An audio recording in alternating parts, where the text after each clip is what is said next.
Let's learn about building gauge reports. I'm a maintenance planner, and one of my responsibilities is monitoring maintenance requests.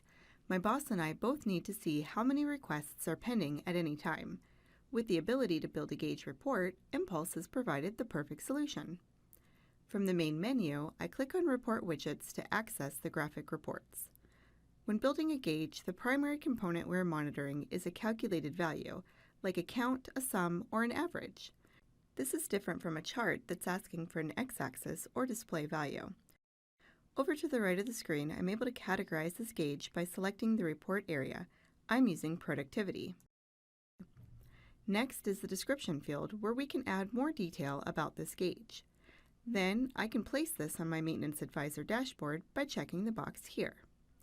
In the data area, I need to select the type of gauge. I'll make this a circular gauge, but in most cases the information will translate to each gauge type equally. Now I need to configure my y-axis, or calculated value. First I choose what record area I'm pulling my calculated value from. This is going to be maintenance request records.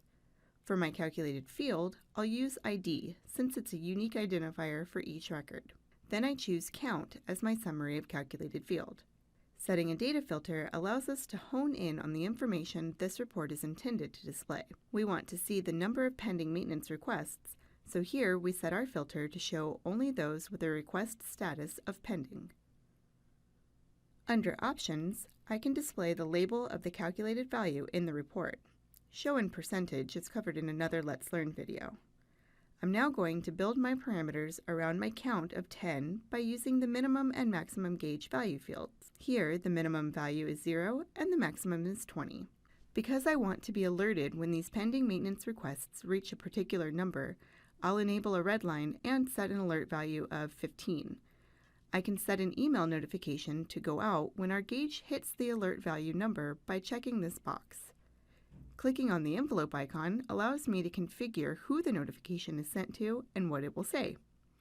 Finally, I click Save up in the right-hand corner of the screen. Now we have a circular gauge that is monitoring the number of pending maintenance requests that are waiting to be processed. For questions about this topic or any other topic, feel free to email us at support@mpulsesoftware.com or give us a call at 800-944-1796.